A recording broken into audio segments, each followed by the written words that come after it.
Gordon Goatee Freeman here. I watched Nosferatu last night. I really like the Dave Eggers movies so far.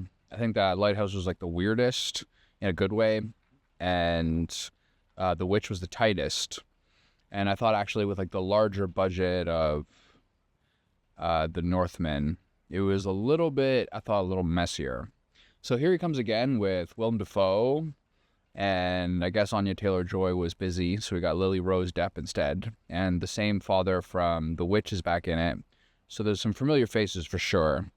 And it's like a beautiful costume drama.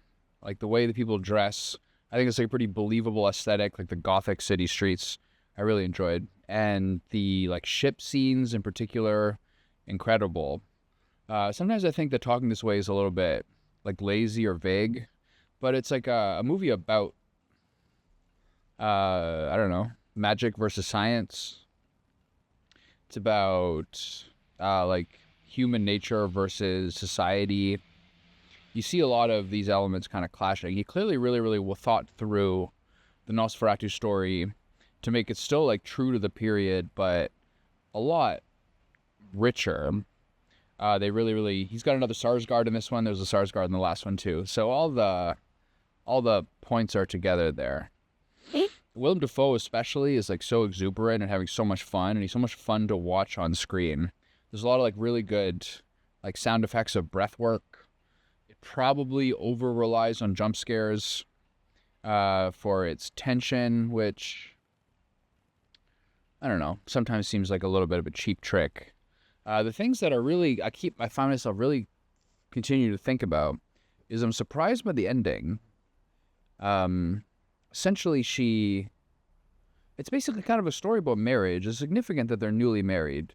It's significant that she sort of is purported to have summoned this creature into the world with her like loneliness, and I suppose what you're saying is sort of like her pubescent lust when she's young.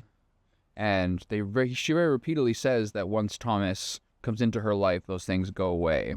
So essentially, it's about like the beasts of human nature, and like from that period, I suppose, sort of the sins of sexual avarice being tamed and accepted into society by marriage. So I'm very surprised that she dies at the end. I think it's significant that her husband is the first person who's supped upon and drank from by the Count. And then you would think that it doesn't really matter about the redemption of the city and the plague through the city. It's sort of essentially a story of like marriage and civility. That's the way I saw it. So I'm a little bit surprised on why she loses in the end. If she had summoned the beast into life, he says, I am appetite, nothing more. If she had summoned this beast into life, then why does she die for it? I don't understand the logic. To some degree, I want to say I don't understand the moral of it, but more importantly, I don't really understand the logic of that framing. The other thing I wonder is, this is 4 movies now, all of them like immaculate costume pieces to some degree.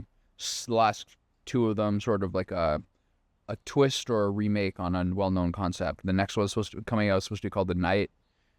This guy is clearly extremely skilled. You can even see from Nosferatu. His like his composition, his crispness of image, also his writing. He's very good. So is he? I guess this guy's like in his late 30s now or something like that. Sort of like to some degree, sort of a consummate, albeit intelligent, sort of like Brooklyn hipster type, I suppose, in terms of what he's doing. But like, when is this guy gonna start like making something daring? I don't know if he ever will. I think this is sort of his niche to some degree, and that he may achieve like a richness through repetition, sort of like a Raoul Walsh over time. But